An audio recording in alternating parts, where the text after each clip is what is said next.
Today, I welcome Matt Hranek back to the podcast. You'll know him primarily for his books, A Man and His Watch, A Man in His Car. Perhaps you subscribe to his magazine, W.M. Brown. Chatting with Matt is the epitome of effortless, as you'll soon understand. We jump around subject to subject. We chat style, travel, his latest book, A Man in His Kitchen. There's some watch talk, and of course, some car conversation as well. Unfortunately, I ran into an issue on my side, so I had to use the Zoom audio for me. Not ideal, but hopefully it's not too awful for you as a listener. Matt's the focus here, so I hope you still enjoy it. I'm your host, Wesley Smith, and you're listening to the Standard Age Podcast.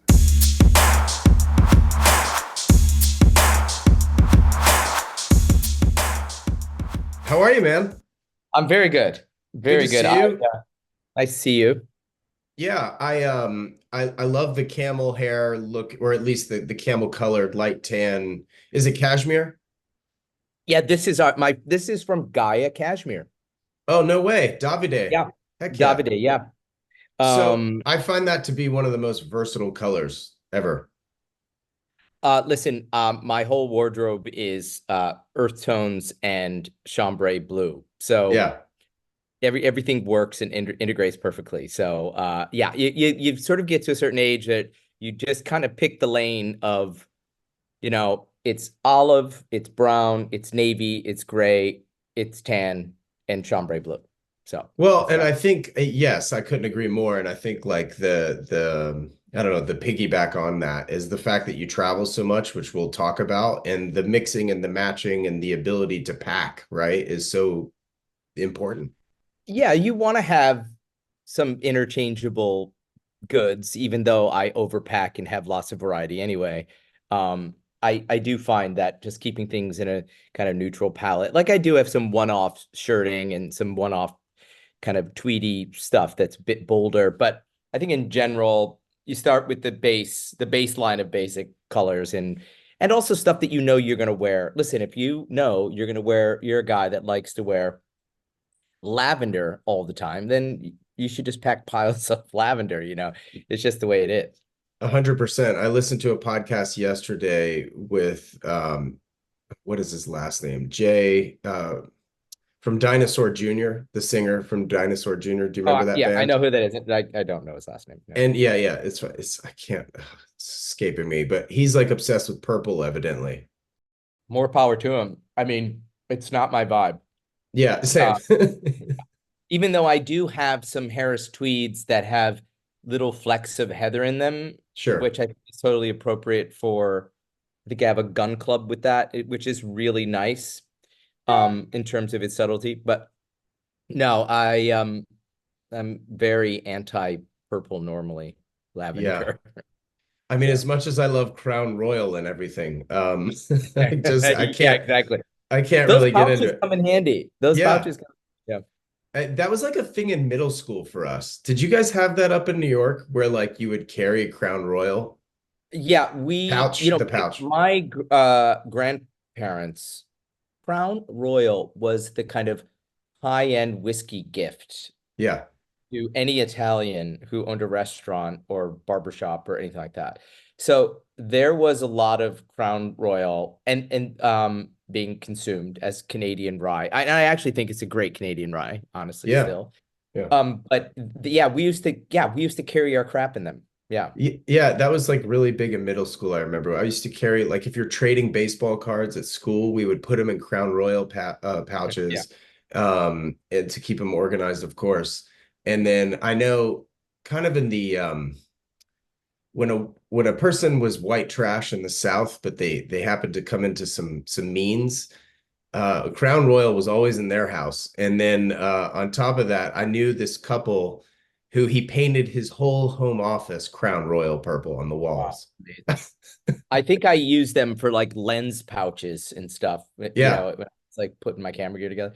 yeah. But Crown Royal, actually, to stay on Crown Royal topic for a bit, they do have these reserve ryes that are made with like northern winter rye, like Canadian rye. Uh, and it is wonderful juice. And I think it makes incredibly good Manhattans. I'll have to look that up. Yeah, they're a special reserve, and they're really modestly priced, and I think it's some good juice in there. And it's quite light, and uh it's like drinking sunshine, you Oh, know. right. Yeah, it's not necessarily a punch in the mouth. No, it's a nice, and I think it's a very nice spirit to mix with and like make a Vieux Carré and things like that. Anyway, Yeah. we digress. Yeah. Where are you exactly? You're in Rome. I'm in Rome right now. I was just on the street. It's absolutely beautiful. It's like springtime here. Crisp air, sun, beautiful sun. Um, yeah, it was really, really nice to be here. What took you there? I was always angling for a kind of Italian experience, and we have this house in the southwest of France, and I have threatened to sell that house so many times because I was like, I love the southwest of France, but I love Italy, and how could we kind of find this Italian experience? And a couple years ago, we had an opportunity to rent this apartment. A friend of ours showed us in this beautiful block near Campo di Fiore and Piazza Farnese. So it's really like the west, it feels like the West Village of Rome, Oh, okay. it's very, it is historical buildings. So we found this apartment, which is amazing, but it's like 5.5 floor walk up, the little 2 bedroom apartment. And we found it to be quite affordable. So we were like, why don't we turn this into kind of YOLO William Brown European HQ? So that was the sort of impetus. And then we just wanted to spend more time in Europe and bebopping between, European destinations that we're working on or working with clients with. And my daughter's at school in Paris right now, excuse me. So it just is a nice little hub, Yeah. even if we're in for a couple weeks and then out. And so Rome is a very easy place to get in and out of. The airports are great, trains are great. So anyway, it's been a really fun little ride. We've been renting here. We'll see how long that kind of process goes on. Because we just went to Vienna, and I'll tell you, I fell in love with Vienna. My parents have been and have only sung its praises. I've never been to Vienna. In fact, I don't think I've ever been to Austria, period. It, it's very cool there. I went to school. I did one academic year when I was in university in Salzburg in Oh, Austria. wow. Nice. Yeah, so I kind of fell in love with Middle Europe and the culture, the food, learned enough German to get by. And then I haven't been to Vienna in about 20 years. And Yolanda and I went for this opera ball, which was quite possibly one of the most like cool events to wear white tie to that one can go to. And we just had a blast. And I really dug the city. I think it's incredibly beautiful, feels more modern, feels young, feels like stuff is going on there. The amazing art scene. I don't know. That could be the next hub. We don't know. That could Wow. be, yeah. Well, I mean, Austria here is just unbelievably gorgeous. I mean, it's like, is that where they did Sound of Music? Yeah, and funny enough, I went to school in the Schloss Leopoldskron, which is the Okay. castle they filmed Sound of Music. Of Okay. course. Of course you did. My college was in the stables next door. Wow. So I that was my campus, quote unquote, during that time. It Unreal. and all the quality for us now, I think it's about affordability, quality of life, immersion in a culture that we want to kind of learn from and reflect on our own from. And and that's sort of been our kind of European pursuits. And I just thought Vienna was so cool. It's sort of the gateway to the East in terms of, Eastern Europe. And we don't really spend a lot of time there. It's part of my cultural roots. Um, my father was Czech. So I don't know. I just think we're in this position now where we can take advantage of some of this stuff because we have our visas, because we own this house in France. And when you own a property in France, you can apply for this yearly visa. So Interesting. you don't have to go in and out of country every 3 months, right? Right, right. On 3 months, out 3 months. So we can stay for the year without any legal issues. So that's very cool. So that means we could be anywhere in the EU without much of a hassle. It's been a fun Was ride. was your time, yeah, it sounds incredible. Was your time in school there, was that a study abroad program or did you just do like an independent study there Yeah. or something? Yeah, I was studying art history and photography at RIT in Rochester, and they had a program in Austria where like you had to transfer to a school in Illinois, and then that program was run by Harvard, and it was like this convoluted thing. But Okay, it basically meant I could go and live and study in Europe for a year, academic year, and all the credits, just transferred over. And it was sure. perfect because it was junior year and I had enough of Rochester snowy winters and stuff like that. I just had a blast there. I was always kind of geared towards this kind of, want to be European experience. So, Yeah. um, yeah, Well, you mentioned a bunch and already that I want to jump into. Obviously, the coincidence of being in Paris at the same time in November was insane for me. Like, and the event that was was fun. super fun. I guess that was sort of a book launch, I guess. What would you Yeah. call that get together? So I've been wanting to do something with Harry's Bar in Paris for a long time. I'm a big fan of that place and the people who own it and run it. And it coincided with the new cookbook coming out, A Man in His Kitchen. And they said, well, why don't we just do something in the private room and downstairs? And I said, great. So we put all that together. Luckily enough, you were in town. And I have a big Parisian crew that came. And yeah, we had a lot of fun. I mean, that is a spectacular bar, Yeah. with great bartenders and terrific drinks. It's Harry's Bar is like the undisputed birthplace of the Bloody Mary. I know people want to fist fight over that, but I care to believe that. And the Boulevardier, Oh, which is really? another, yeah, which is another great um, Negroni riff. So, Interesting. So wait, so how do you form these relationships with bars other than just routinely going back to the same place and knowing a bartender's name kind of thing? I'm lonely. I sit at the bar. I strike up conversation. Um, I'm just, I'm the world's most interested guy. Right. No, I know. Right. Yeah.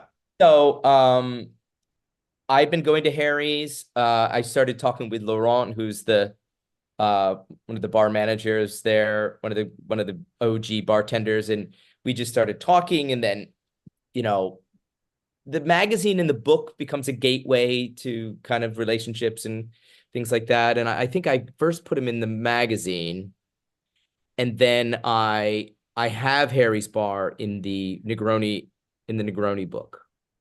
Gotcha. And I'm doing something in the next issue of William Brown on their Bloody Mary, which their Bloody Mary recipe is just fantastic. Amazing. Do you make it at home? I do. And the only thing I do differently is I like a Bloody Mary shaken very, very aggressively over ice and served in a chill coupe. So Mm. it's served up rather than in that brunchy, icy world, you know? Interesting. No, like 3 feet long slivers of bacon. No, no chicken wings, bacon, and okra. None of that. I like a peel of lemon in it typically. And if I do serve them on the rocks, if somebody really pushes and wants it on the rocks, I do think it's nice with olive and celery. But Mm. in general, I don't know. I like it. I think straight up is a very super elegant way to have a Bloody Mary, you know? See, I'm just not a tomato juice guy, so Yeah, well, I'm tapping out. it's not for you. It's not for you. And I don't drink them often. I mean, you can have a bull shot, I guess, if you Yeah, want to go into yeah, that savory. I mean, Bloody Marys are drinks that, it's like the drink you could eat, you know? 100%. So I typically have them under those circumstances. Um, and I enjoy them when I have them, but it's not as often as, let's say, a martini. Right. You mentioned the house that you guys have had for a number of years in France, Medoc, if I'm not mistaken. Is that how you pronounce it? Yeah, that's correct. Yeah. Okay, so you've had that house, and I remember the line you've always said, the only problem with that house is that it's not in Italy. Hence But the apartment. Yeah. hence the apartment, but you just got a new house in France. Well, there was a very big learning, I'm still maturing. Okay. And I think the mature learning curve there was we have the south of France dialed in. We have relationships there. We know how it works. We know the area. We like the area a lot. It's beautiful. You have pine forest. You have the most beautiful duny, endless length of Atlantic beach coastline. You have cool urban centers. great food sources. It's just great. It ticks all the Sure. boxes. I have this connection with Italian culture. I'm half Italian, that France is not, right? It's it's different. Hmm. But there's incredibly beautiful pedigree architecture there that is just sort of sitting around, and it's all like, most of that area of France was built up in the 19th century. So this beautiful Napoleon III style limestone kind of neoclassical houses everywhere. And it's really affordable to find kind of a European countryside home there. And we figured it out. So I just said, why, pick up and go somewhere else? Why kind of take that dive into another cultural nuance of finding a house, restoring a house, and everything, and end up. And also the great thing is, France gave us the visas to live there, which would have been complicated, particularly in Italy. It doesn't work that way.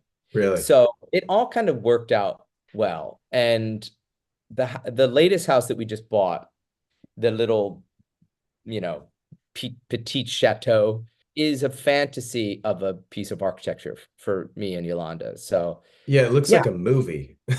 it feels like a movie when you're there. And the history is rich there, and it is, I mean, it's architecturally so beautiful. I mean, we have to bring it back up to speed in terms of its, utilities and making a modern house out of it. But, I don't think I'm gonna be restoring many more houses after this project. It's sort of, Yeah, that was kind of my next question because didn't you kind of, I don't know, zhuzh up the last one? And I know you yeah, added a pool and such. And then if anybody's not following, you have a separate Instagram for these things too, which is really great. Maison Medoc, which is spelled like house in French, Medoc, Right. Medoc. That's the journey of these two little village townhouses that we bought and combined one house. And that was a full gut reinterpretation of these two little stone houses that we combined and then exploited the back to create this walled garden where we dumped that little oyster pit of a Right. pool in there, the oyster tank pool. That was a really fun journey. I have a little bit of PTSD from that. There were many nights in the fetal position, getting that project done, but I did it. And, I had my friend Oscar Kaufman, who designed our house up in upstate New York, working on the project. It was a great journey. And that was another thing, is like, I figured it out. Like, I know how to do it. I know how it works. I know how the culture functions there. And why get up and try to, reinterpret that with I don't know, a bunch of Corsicans or Sicilians? It's like, Right. Sure. and also it's nice just to go visit those places. You don't need to have houses everywhere. Yeah. So Yeah. I think our one house on the continent, which is something Yolanda and I separately growing up always had fantasies about, I think it's the southwest of France. And I don't think that's going to happen another place, even though Yolanda's angling for Greece at some point, but we'll see about Well, that. I was gonna, when you mentioned Rome earlier being a hub, I was like, yeah, you can just pop over to Greece. It's not far, blah, blah, blah. But how far are the two property? Do you still have the old one, the adjoined units? Yeah, we still have that, and that will be for sale soon Oh, because okay. that's gonna have to we're gonna have to sell that, I think. Well, I know, to really get this other house done. Okay. Little rob Peter to pay Paul kind of Right, right, stuff. sure. Yeah, yeah, old fashions. Yeah. Yeah, there's not a big old fat checkbook just like, right, yeah. It's not, no, no. There's a lot of chess moves in this life. Yeah, I wasn't sure if that was going to become rental revenue, but this is currently a real estate podcast, if you haven't guessed. Yes, Um, Maison Medoc will be for sale shortly. Please, I um, just think that, yeah, I mean, that was a fun journey. That house is done. This house we passed for years. It came up for sale, and mhm. we just were like, we're never going to get this opportunity again. So we just, scraped up enough to pay for it. But now we need to um, take the dive into renovating it. So Yeah. You travel constantly. Who manages your calendar? Is that you? no, that is not me. I'm horrible at it. I don't remember anything. I get yelled at all the time about it. Yolanda is the genius behind she's the organizational genius behind the calendar. And she's sitting Amazing. here next to me, so I'm being intensely complimentary. Yeah, yeah, yeah. Hi, Yolanda. She's kind of just smirking. Right. Well, Yeah, yeah. It's kind of one of those "I yeah. told you so" smirks. But yeah, listen, I think this relationship with Yolanda is based on I have my strengths. Please recognize them. She has her strengths. I recognize them. And that's good team. That's good, good team strategy. I don't pretend to be good at other things I'm not. Well, yeah, I mean, it has to be a balance, you know what I mean? As a man who's only been married for not yet 5 years, but I'd like Well, to think I know what I bring. add 20 on that, and it gets very clear on Right, the strengths and weaknesses. Yeah. right. What's the marital advice? Don't don't hold grudges, don't argue too long, resolve as quickly as possible. Resolution is mandatory as quickly as possible. Yeah, And kind of, you know, pick the right battle. this is all And sound again, advice. and recognize strengths and weaknesses individually, not you recognizing the weaknesses in your partner, but you recognize your own weaknesses and being like, okay, I know you're better at this than I am. And I Right. think, be a team. It's like any team has to function knowing, you're the captain, you're the forward, you're great at defense. That I think is a good relationship game. Yeah, totally. That was completely out of left field. How do you guys go about choosing your hotels? We really, well, I think first of all, it's like you have your destination, and then it's like, are there properties that we haven't seen before that we want to kind of revisit, so that we want to visit and kind of get intel on, that Yolanda's going to use in the newsletter and in the magazine, or their return visits of places that we really like. I mean, we really like old school stuff. Yeah. Like Vienna, we were at the soccer, which we stayed 20 years ago. It was also a place that I first visited when I was in college. And I was just like, oh, someday I want to just stay at, because I just think it's a cool old school. It has all this history. I do like that. I like Yeah. those kind of old world European hotels. I mean, that being said, we stayed at this amazing place in South Tyrol, but in the Italian part of that, where Austria meets the north of Italy, this place called Forestis, which was this amazing modernist expression of Alpine glory. I mean, it was just the coolest. Yeah, I'm It dying to was, talk to you about this place. it is so amazing. First of all, the landscape is just incredible. You're looking onto the Dolomites, which is this UNESCO stretch of the mountains. And they did these beautiful towers that are all very like raw pine modern interiors framed by this front of glass that just, no art on the walls. You're just looking at the mountains. Yeah, And it the was just art's in front of you. Yeah, yeah, yeah. yeah, the art is in front of you and around you. I just thought it was one of the coolest places I've ever stayed. And I So did love they that environment. so did they invite you guys there or to help promote it, or was this like They a stop along your way back to Rome or Well, it was an area we've always wanted to explore, and it's really kind of complicated to get there. Like it's a yeah. long train ride from here, or you fly into Innsbruck. And, it's not the easiest place to get to. I mean, and Yolanda had reached out. They wanted Yolanda to come visit. I'm, notoriously Mr. Plus One. So Mr. Edwards came along, and I just thought it was magical. And the food was great. All that beautiful juxtaposition between kind of Alpine Middle Europe and Northern Italian. They had great beer, and the wine from the region, the Alto Yeah. Adige, is just phenomenal. Yeah, it was a tough place to leave. I would go back there to ski. I didn't. There was Yolanda doesn't ski. I ski. The skiing was just great, like very modest slopes, not a lot of action. Certainly Yeah. not St. Fritz, but enough for me. I'm like 2-3 hour ski guy nowadays, and then it's like enough. I didn't I didn't bust an ACL, so I'm done. Right, right. Well, you Um, posted a pair of boots on your stories. yeah, Um, those are amazing. Um, Sentier. They're Italian made, and it's Santentier.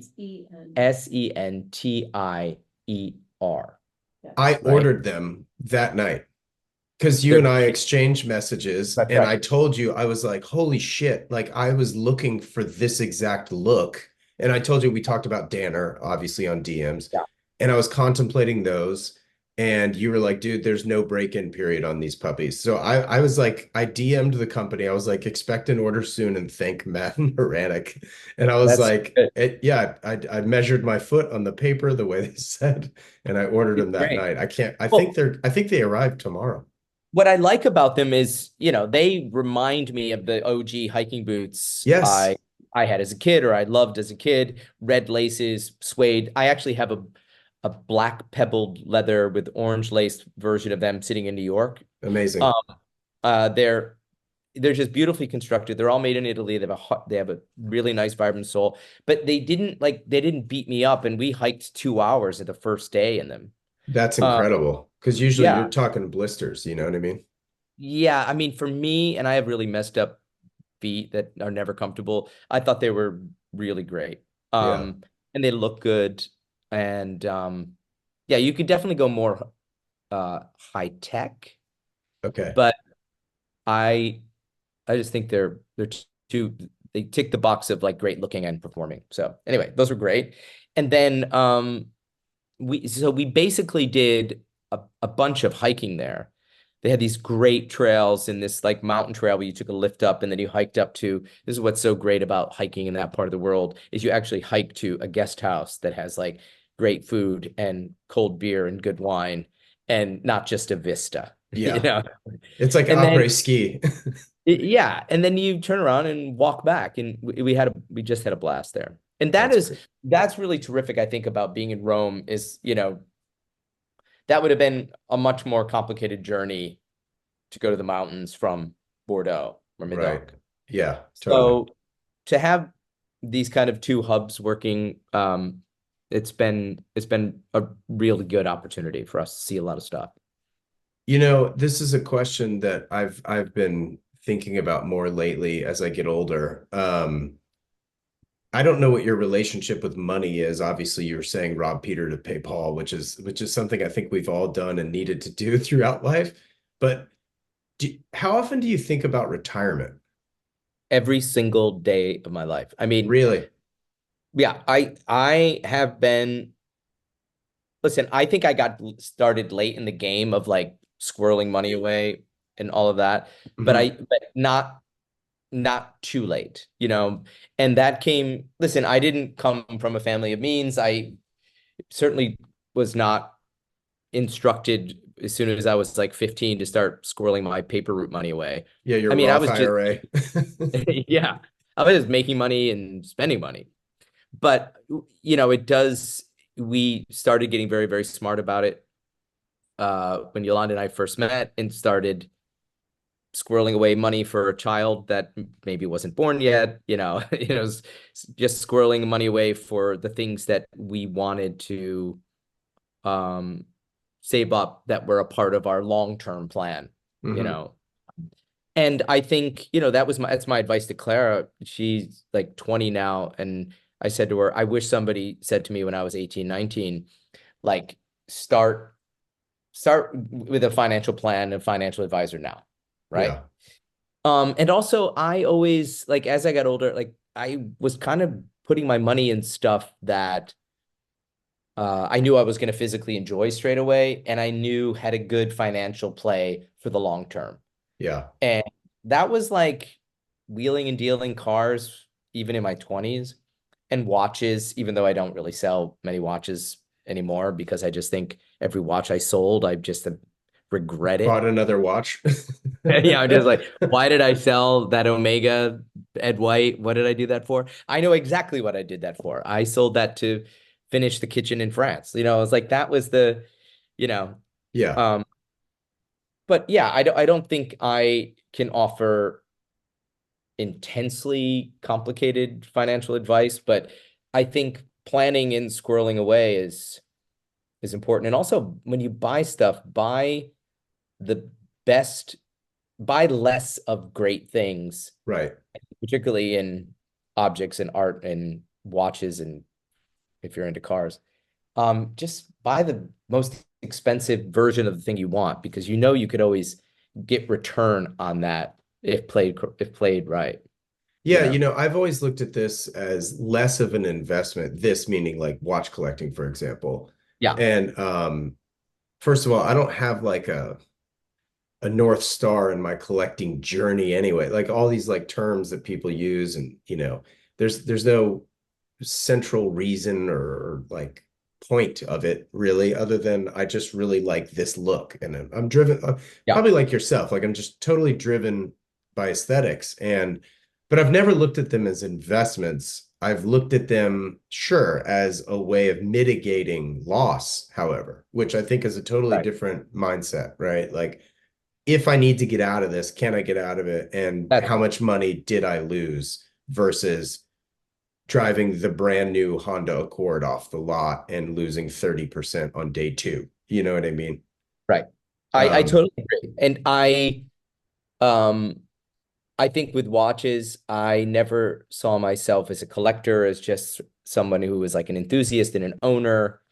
I think I've made some really, really good deals that I know I would never lose on if I needed, to liquidate and, you know, uh, I have made a couple mistakes in the past and I will not duplicate those. And that was mostly about condition, right? yeah. Like I bought not great versions of something and had to figure out a way to not eat it, you Hmm. know? Yeah. But I think in general, I wear the watches that I love. I buy watches that I love or I want Yolanda to love.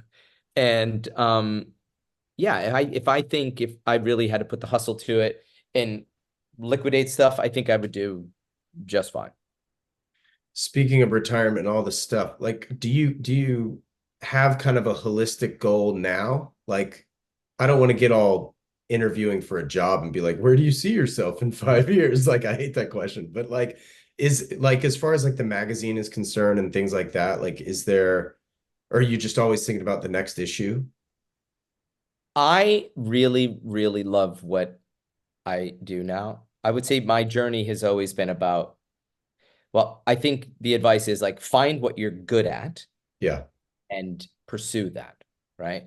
And normally what you're good at, you love, right? But I love cars, but I certainly never was going to be like a mechanic. So, Right. Right. right. So it's like you have to pick your lane based on what you're good at. And I think this evolution of where I started and where I am right now, I would say I'm a very, very happy person. I love what I do. I wake up every morning, even I wake up in the middle of the night thinking about content for the magazine or what's the next book or how I just am constantly like thinking about this current journey. I think William Brown is in the magazine and is still evolving and it's involved and evolving. Um, the print will always, at least at this period, be a very kind of relevant analog thing that I Yeah. want to produce. But I think we're kind of hashing some, I think, bigger ideas with William Brown as a quote unquote brand, for lack of a better word, that we want to get into more. I'd like to get into more kind of engagement, like kind of workshop style engagement, for lack of a better word. I want to Okay. get into more curated e-com, um, something that I think there's a real deficit out there. I think there's a lot of noise out there, and how do we kind of focus and fine tune a point of view? And I think William Brown has a very specific point of view, and I think it collects people that have a similar point of view. And I think the evolution of William Brown is the consolidation of, how do we clear the air and get through the noise and find the stuff we like. That could be destination, that could be healthcare, that could be stuff, you Yeah. know. Yeah. Um, I just, like I said, I think I'm a very, very interested guy. I like collecting people of like-mindedness, and William Brown becomes the hub of that. Hmm. When you're talking about e-com, would it work on like a drop ship model, or would you guys be actually packing and shipping? Well, we do a bunch of I do a bunch of collabs now, and we're very kind of mom and pop with this right now, and a lot of it has the convenience of working with brands that have drop shipping, and Yeah, particularly working with European brands that have a much broader infrastructure for doing that. I can't get my head around that, right? We're a very right. small team doing that right now. But like, for example, when you did the collab with Sunspell, when we did the long sleeve polo, they really took the helm on getting it all out there. And I sort of did my part in promoting it and the thoughtfulness of what I loved about it. And then it was a model that worked really well. So, and that being said, we on smaller stuff, we do have distribution. I just think for the bigger play, yeah, we're gonna have to sort all that out. That's TBD. Yeah, yeah, yeah. Fair enough. When you did that collab with Sunspell, was your fabric different or was it the Riviera fabric? It's the Riviera PK, which I think is some of the best cloth ever made. 100%. Yeah, it's Yeah, unbelievable.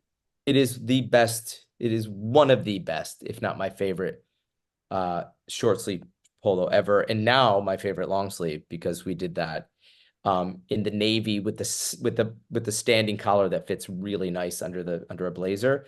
And we're Yeah. going to be doing that in two more colorways for spring. So that'll be coming out this Oh, spring. good. Nice. Yeah. Okay, great. Because I missed the boat on the Navy and I ended up buying the Navy anyway from them, like their standard long sleeve. Which I Yeah, love. That fabric's amazing to your point. It's so airy and so like for the summer especially, like you just don't get nearly as hot. when my overpacking Okay. always consists of a Sunspell polo. I don't care where I'm going. Hmm.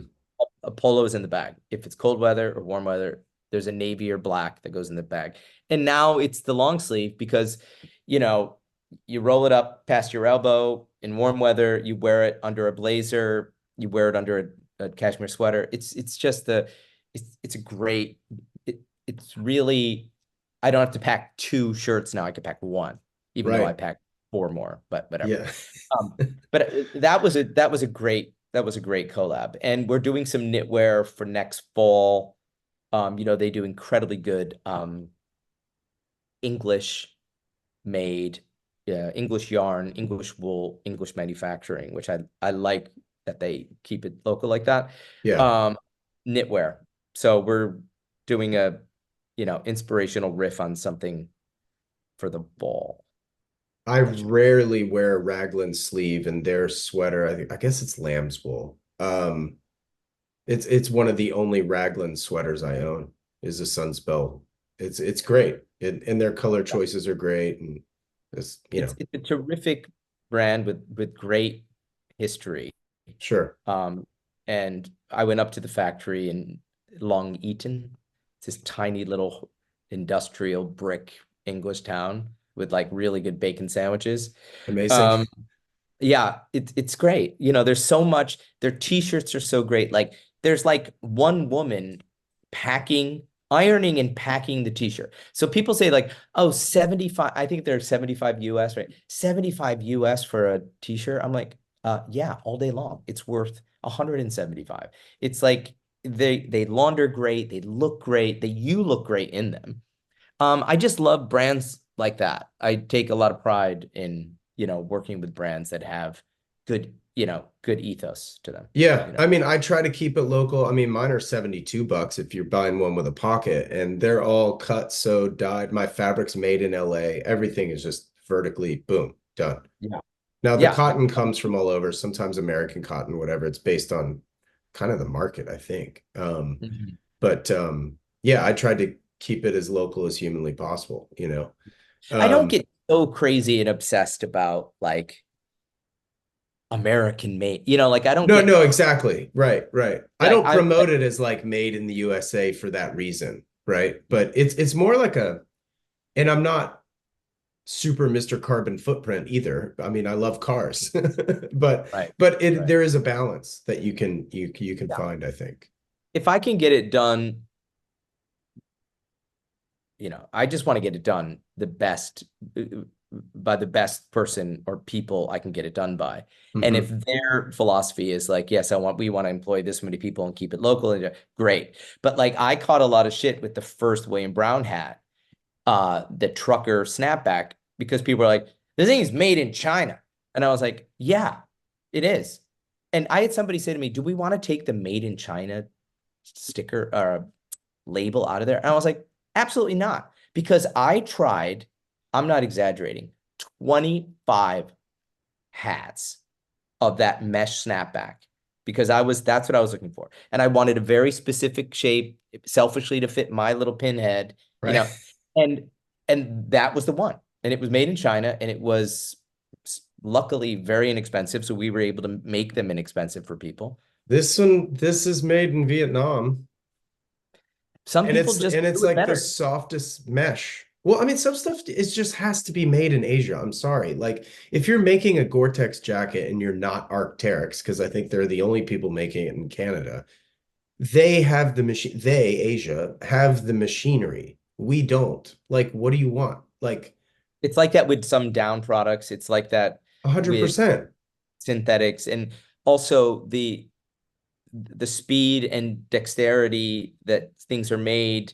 Yeah. And yeah, listen, it is what it, hey, sometimes that stuff is just, sometimes my wardrobe is just nicer from Naples, and then sometimes it's nice from the People's Republic of China. It's like, what are you gonna do? Look, man, I want my Pinot Noir from France or Willamette Valley, Oregon, like not Arkansas. You know what I mean? Like, Yeah, right. Are they making uh, Pinot in Arkansas? no, I have no idea. I hope not. Yeah. But maybe the Ozarks have got a little hidden gem. I don't know. Why did Harry's in Florence close? I mean, don't go around quoting me, but what I hear on the street, Okay, it was a lease dispute. okay, So Harry's and the landlord had an argument, and the landlord, like many, yeah, commercial landlords, are not romantic and they don't give a shit. right, And they were like, oh, great, we can't solve this. Boop, you're out. gotcha. Luckily, the Harry's franchise went to Cena Villa Medici, the hotel that we throw the William Brown party at during PT. So they're Yeah, like keeping the spirit alive. I mean, okay. Harry's was a great place. The food was always crap. You We went there sat for at the the bar. That was it. It was the yeah, chips. yeah. You get the chips and the little cheese toasty thing. Um, the location was great. We Yeah. had the first party there. It was, I romanticize it. It makes me sad when places like that disappear or change or go somewhere else, but that's just the way it is, you know. If a Negroni doesn't have gin in it, can you actually call it a Negroni?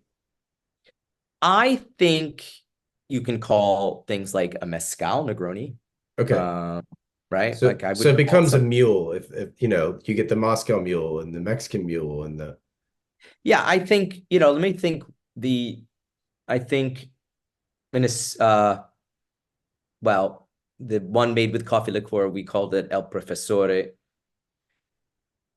I think it's just the mezcal that carries the Negroni over. mm, Because everything else, like Boulevardier has its own specific name. The Sbagliato is the mistaken Negroni with Prosecco has its own name. right. I I think that I mean I stick to the classic Yeah. like 99.9% of the time. But I did have one made this past weekend with tequila because they didn't have gin at the bar, but they were making Americanos. They're making Americanos and margaritas. And I was like, just put some tequila in that Campari and vermouth. It was fine. It wasn't as good as the gin, but it was fine. Okay, I'll yeah, I take was gonna ask how'd that go. yeah, fine. So you mentioned the cookbook earlier, which I think you and I have been talking about sitting down and doing this for a couple months, so we're kind of late, but it's all good. Um, People always ask you because I've bared witness to this, like, well, what's the next book? What's the next book? And I don't know if that question drives you nuts. I didn't see the kitchen one coming, the cookbook, A Man in His Yeah. Kitchen. Is there like a process that you go through or is there a list of like what's to come in that sense, or is it more kind of intuitive? I think all the books happened in a very knee-jerk, organic way. I mean, Okay. I'm an accidental author straight away. The Sure. watch book came about. The publisher wanted a lifestyle book. I came back with this watch idea that, I mean, Yolanda has always been so helpful distilling those things, right? And that's how the watch book came about. The Hmm. natural that found its success, and then they were like, okay, what's next? And car was always next for me, selfishly, because there were two emotional journeys to those books that started with my story. We were thinking about the third thing forever in the franchise, and nothing was happening organically for me because it wasn't, I love bicycles, but I'm not obsessed about bicycles. I love motorcycles, but I'm like obsessed with them. And then I wrote this journal. I kept a note for the 4 months we were up at the house. I kept these recipes of like my family's recipes or stuff that we ate when we were up there. And, I just kept this journal. And when I went to my publisher, I was like, I want to show you this journal. And they said, well, this is a cookbook. And I said, I figured that was a cookbook. And then they said, do you want to do this as a cookbook? Now, this was coming off this little pocket of time where I also did the two cocktail books Right. because my publisher Artisans, they said, listen, do you want to do this? Do you want to do do you want to do a Negroni book? And I was like, that's a great idea. And they said, well, it's always better to pair it with something else. And I said, well, it's martini. So we wrote those and did those almost in tandem. Yeah. But this cookbook, we were struggling with the title. And I just said, this really is the full circle, most emotional story out of these three books. So I think it should be called A Man in His Kitchen. But it's my single emotional journey through food and family and entertaining up at William Brown Farm. Yeah. And so that's how that took on that title. And it wasn't just about food prep and it was about how do we look at food? How do we dress for dinner? How do we entertain together? How do we forage and take advantage of the things around us? How do Yeah. we express the ethnic foods that we love when we live in the city, but now we're in the country, and that turned itself into like figuring out how to make Japanese curry, how to make Korean food, and inspired by what I had around me, and I couldn't just pick up the phone and order it, right?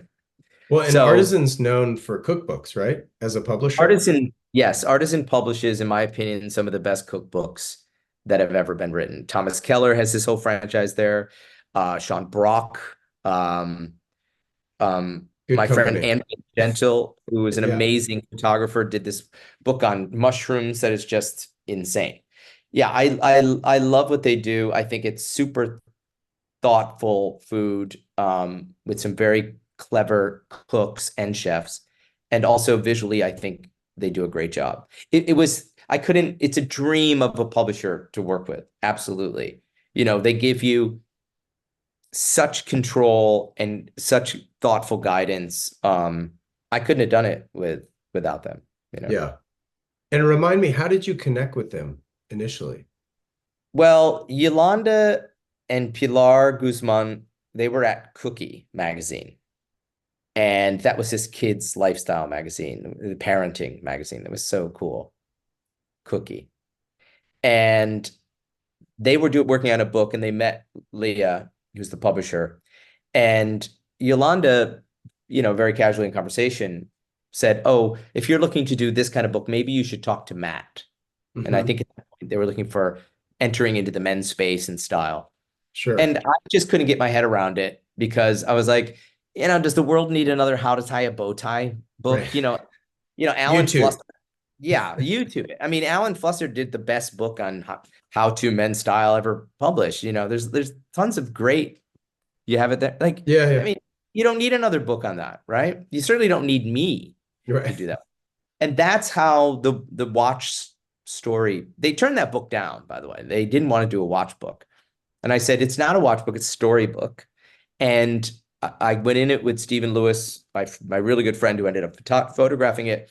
And we did a photographic test. So I came in with these big 11 by 14s of how we wanted it shot and a paragraph of how I wanted the tone to be written. And they were like, okay, that's not a watch book, that's a storybook. And I said, I told you.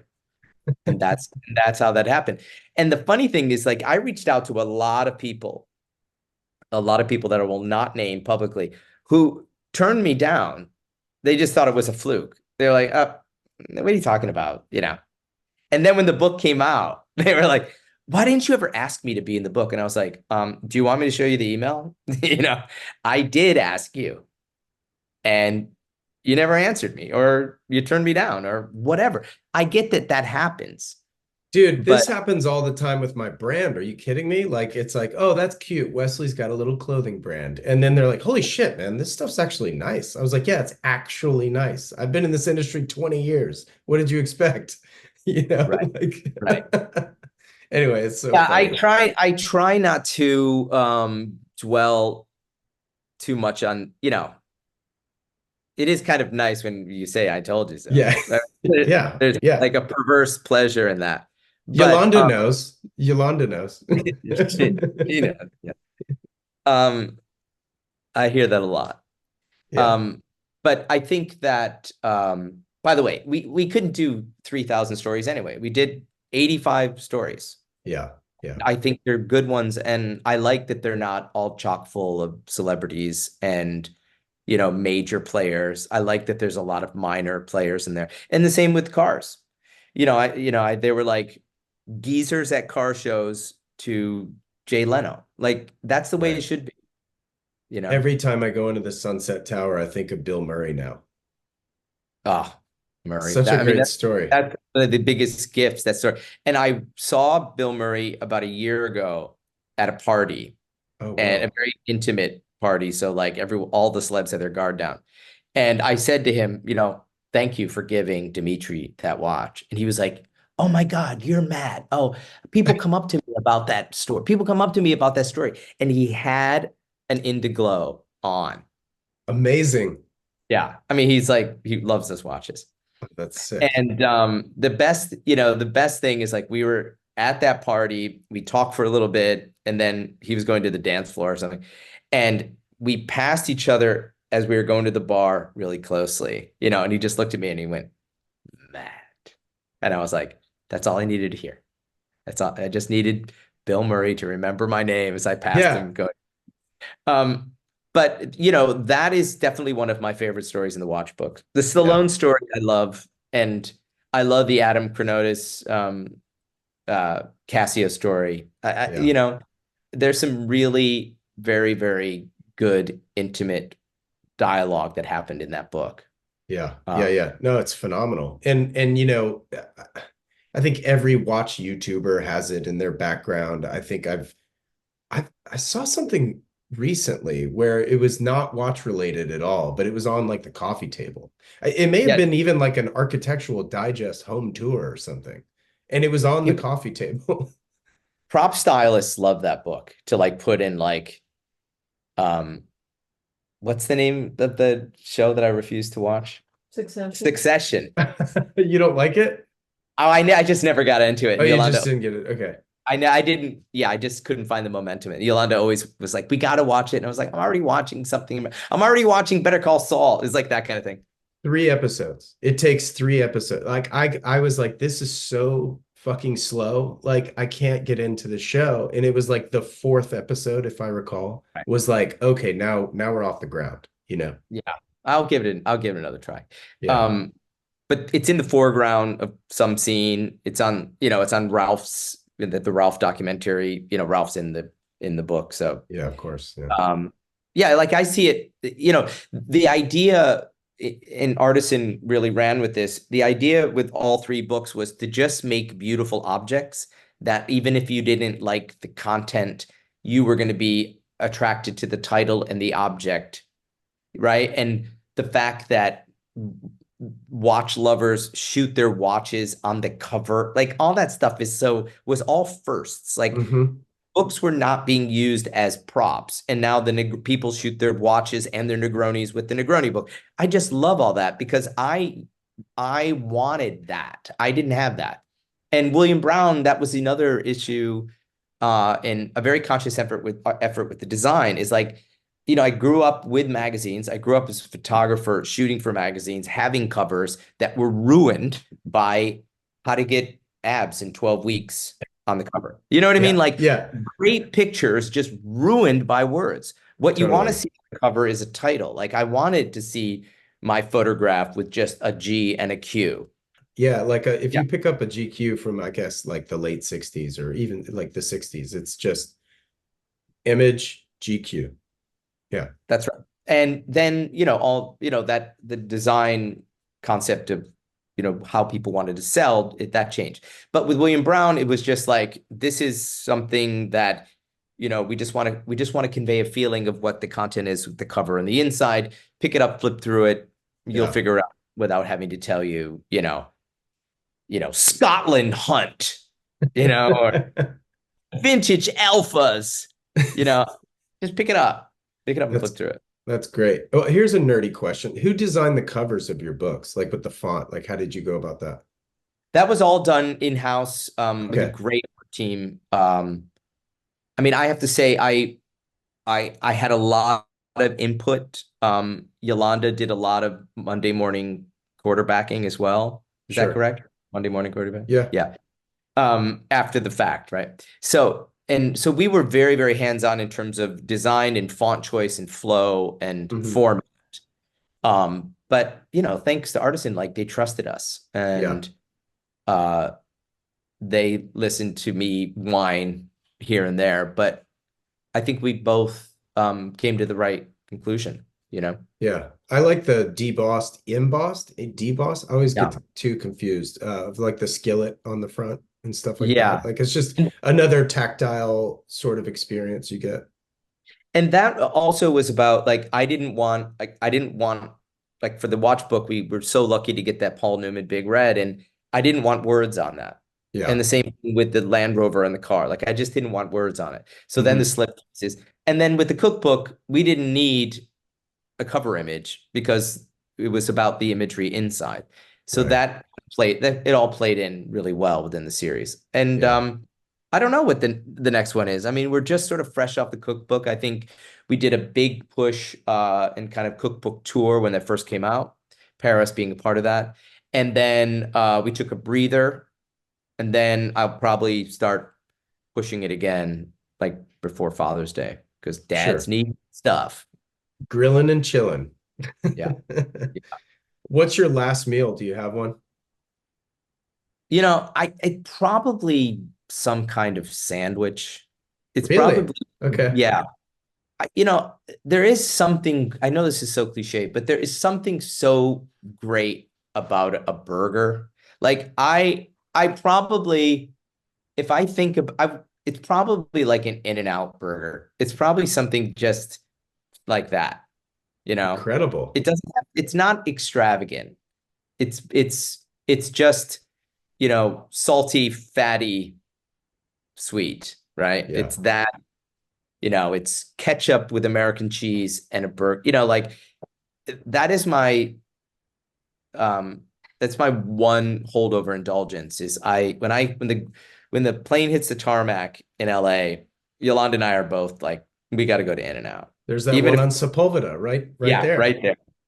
It is so incredibly satisfying. And I know there's a whole cult of burgers out there, and I'm sure, listen, I love and respect everybody's choice of that. And Yeah. but there's something just so perfect about that situation, Have you been to you know. Father's office in Santa Monica?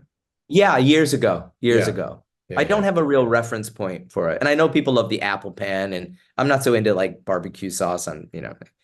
Um, I like pretty basic, straightforward burgers. I also love the open face. Like in the cookbook, the burger we do is an open face burger. Because what I've learned is, listen, I love a Martin's potato roll, but I just like the carrier, right? So on the meat, right? I love the lettuce and the onion and the pickle and the special sauce and the ketchup. The bread is like, it just allows you to pick it up. But I Yeah. love I love open face burger. When we do burgers at home, very rarely do I do a bun. You know, Matt, I always enjoy our conversations, but I didn't realize how mouth-watering this one would be. Like I haven't eaten today. So like it's Yeah, eight I'm o'clock. going into dinner time. Yeah. You're going to breakfast. Um, oh man, that's great. All right, here's a random question. Pick three restaurants, but they can't overlap. Breakfast, lunch, and dinner. Where do you go? Anywhere in the world. I love American diner breakfast. So Yeah. just plug that into your hometown, right? Diner. I grew Got up in it. an American diner. There's nothing better than over easy eggs, home fries, sausage patty or bacon. Pick your pork, right? That I just kill for. Yeah. That American style breakfast. Um, when I, when I was living in New York, I loved the New York sandwich shop for lunch. Like I loved Eisenberg's for a chicken salad sandwich. I just love it.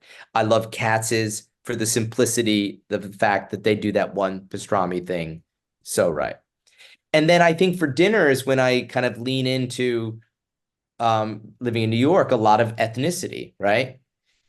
I think when I go back to New York, the ones I crave Japanese food. Like our stop is the omakase at this local place in Brooklyn. Japanese, I obviously get my full of Italian food here, which I think has a lot of interesting crossover actually with Japanese culture, particularly in Rome Mm. where there's much fish and vegetable, right?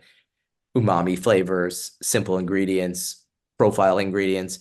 But I think I don't, if someone said you can never have Japanese food in your life, I think it would be um, hard for me. Have you gone to Japan a lot?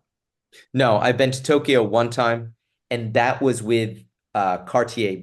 Um, and I was with a friend of mine who worked for Cartier and who's Japanese, and it was just incredible.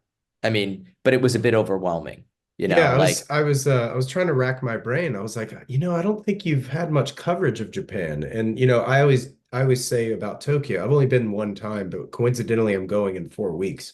And I've always said it's like going back in time 200 years and going forward 200 years all at the same time. That's yeah. Tokyo. And also it's like there's so much to see. You have to be there with somebody that can guide you. Knows it. Yeah. Been Yeah, yeah. there, um, but no, I haven't been to Japan enough. Oh man. Yeah. Uh, What's the but did latest what? Go ahead, sorry. did I answer that food question good enough? Totally. Yeah. Okay. We don't care. We just want to hear you talk. Okay. What's the latest watch pickup? I'm wearing this Cartier Santos that of all places I bought in a trip to Istanbul. Oh, cool. And and this is a manual, well, it's an automatic, it's a mechanical movement. When I did the watch book, I always loved the Santos. I thought the Cartier Santos was such like the quintessential 80s wristwatch for me growing up. Yeah. And when I was in the airport in Geneva, I bought a stainless steel quartz one off of eBay because I had just come from the Cartier archive. I was obsessed with it. Yolanda grabbed that one straight away.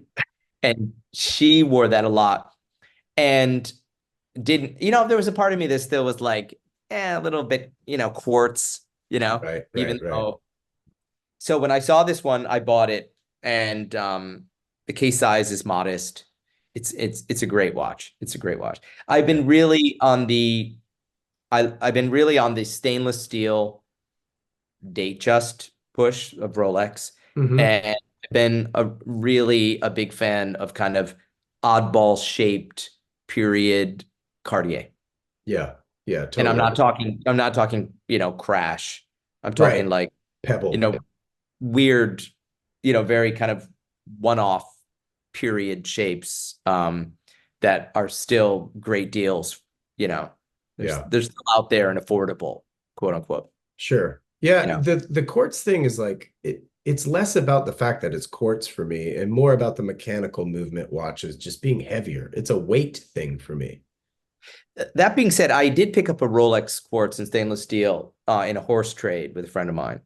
And I do like it, but what I do like about it is that integrated band. I think the bracelet's really cool on that one. I always Yeah. loved. So, and I liked it I liked it in stainless. And listen, I'm always, I always dance with the girl you go to the prom with, and I love Rolex sports models, and I don't need anymore, but I picked up a 5512 at auction in Milan that was super patinaed in chocolate, and um yeah, that I got it. That one after that watch, I was like, okay, we just got to put the brakes on for a while. Yeah. Well, I want to talk cars before we wrap up real quick because I know I feel like we as collectors also, it's kind of maybe you just kind of tapped into what I'm about to say based on like your Rolex thing about you kind of always go back to the thing that got you into it sometimes, depending Yeah, if it's a watch, it's a Rolex, right? Or yeah. whatever you saw when you grew up and you finally can afford it as an adult and then you get that. And I feel like cars are kind of that way as well, where I get Matt Farah's done well with this, with like his Lamborghini and the buying the cars that you loved as a Yeah. child. Does he still have that Mercedes, that two-door Mercedes, silver? Oh, good question. I Pick me up in that. Like it I was think like, so. yeah, it's like a 560, I think, or I think he does. The Lambo's insane. The Mercedes that he picked me up in one time when I first met him and did his podcast, I just, well, that was like, yeah, of course that's the Mercedes that Right. you own because that's the one you saw as the kid.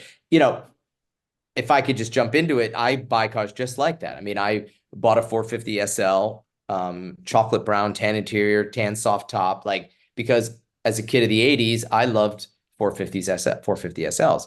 And then Mm-hmm. you drive it and you're like, okay, they're great to look at. Let's just sell that car. Mm-hmm. And then I've cycled through cars that I've always just loved as a kid. And I have a Porsche Carrera, an 87 Targa, and that was the poster I had on my wall in high school. Totally.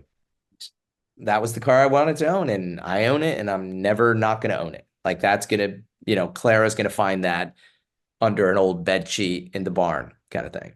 Yeah. Um, yeah, I think we all have those reference points. Like when I was younger, I saw all those guys. When I was in my 20s, I saw all those guys in their 50s buying American Muscle. Well, Mm-hmm. why? Because that's what they wanted when they were 20. Right. And that's when the prices went crazy. And of course, they had the money at that point and they could buy the best version of that and restore and da da da da.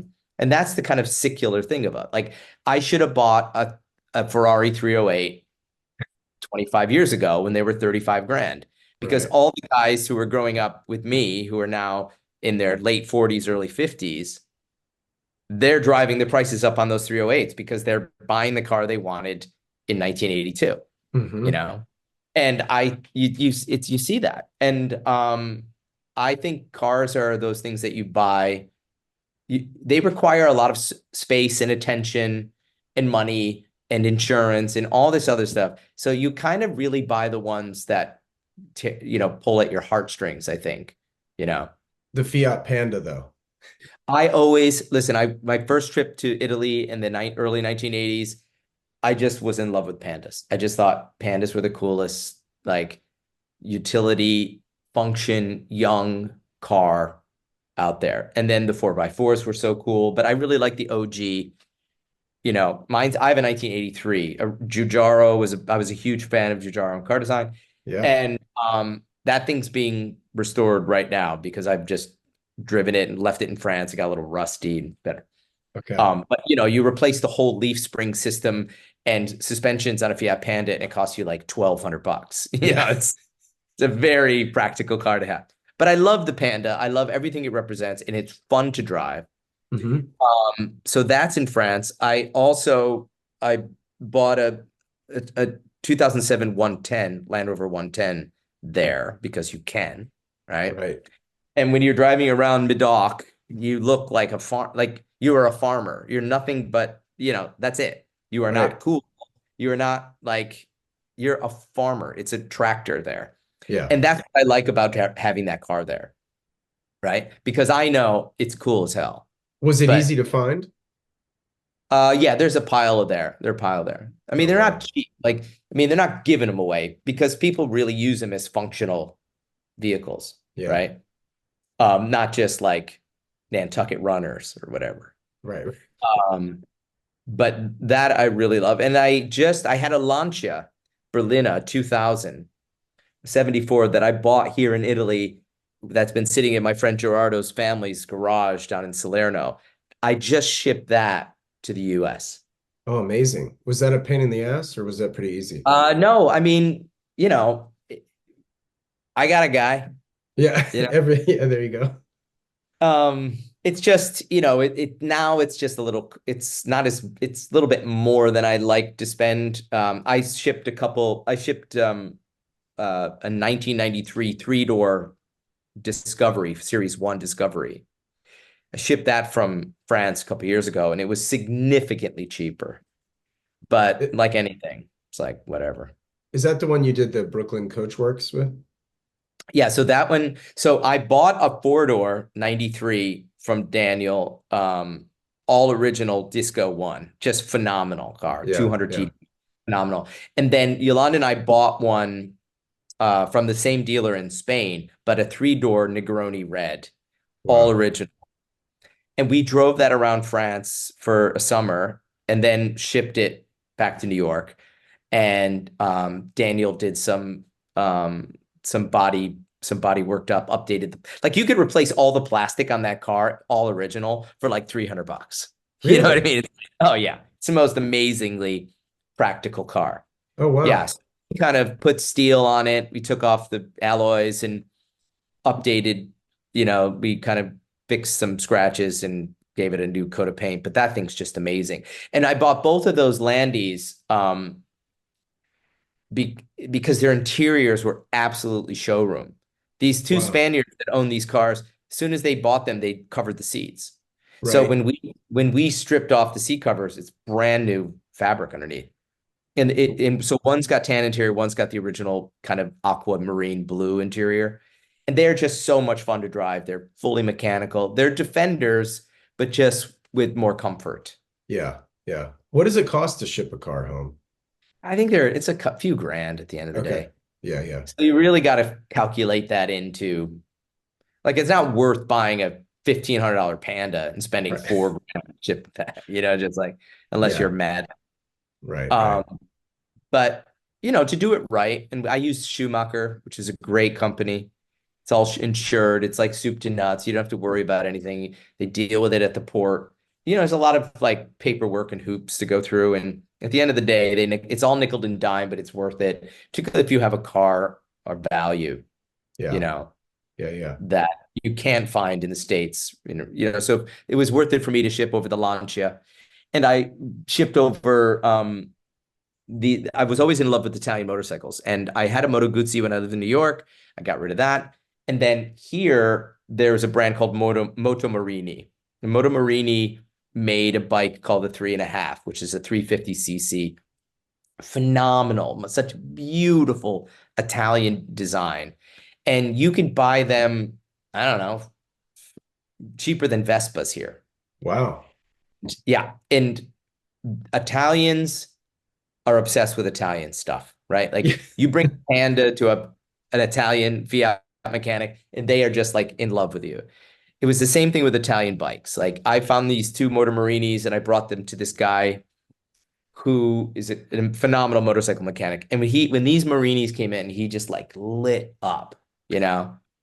And he just like they were like his children. They were really well sought after. So I shipped one over. I have one here that I'll probably ship to France. I don't know. It's just like you know, it's like a sandbox of cool stuff here, you Yeah. know. Yeah. Living it up, man. I love it. What's the next trip? I am I was invited to a wedding in India. Oh, wow. Yeah, And that's an I have experience. been, yeah, and I've been systematically denied visas. So I have my last try at getting a visa. I have a friend here who had a contact with embassy in Rome. So I may or may not be going to India next week. So Wow. we'll see. We'll see. Matt, it's great to see you, man. Thank you again Thank for you. coming back on the pod. This is always the easiest conversation. It's just, it seems like we should be in a bar or something. But Well, that's kind of the vibe, right? Like that's what I Yeah. want it to feel like. And sometimes I have been. Well, I guess we were drinking beer in my house last week recording. Do you know Molquin, the straps? The Molquin straps for watches? I don't actually. No. Oh God, dude, I gotta switch you onto them. I don't know if you have, I'm sure you have a strap guy, but like, so a guy named Michael Luther, who's become a good friend of mine, he's based in Brussels. All the straps are made in France, very famous manufacturing facilities that make for other brands. Wink, wink, Yeah. nudge, nudge. Yeah. The best intersection, in my opinion, of quality and price. Great. $105, Saffiano leather, like Wow. unbelievable stuff, great color palette. Anyway, I cannot Send me their that praises link. enough. Yeah, I'll send you. Well, it's molequin.com. Mole as in like the little gerbil looking thing. And then Quin. So Got it. Molequin. Yeah. Michael's great. He coincidentally was staying at my house last week and poured a couple of beers and recorded a podcast. So Well, one of my favorite Houdinki podcasts that I think still performs very well was we just talked about Negronis the whole time and drank Negronis, and we didn't really talk about watches. It's great. Yeah. I mean, It was it's the like, easiest podcast. yeah, how do you promote something without talking about it? That's my goal. Yeah. Well, this is always a pleasure and easy, and thank you. Thanks, man. Yeah, Thank I appreciate you. you. Okay, buddy. I'll see you later. See you. This wraps up this episode of the Standard Age podcast. If you like what you heard, I'd love it if you'd share it with a friend or two. And if you have a moment, please rate and review the show as it helps others discover these episodes. It absolutely helps far more than you realize. Shout out to Jensen Reed and Super Beautiful for the theme track. Thank you so much for listening, and I'll catch you in the next one. Take care.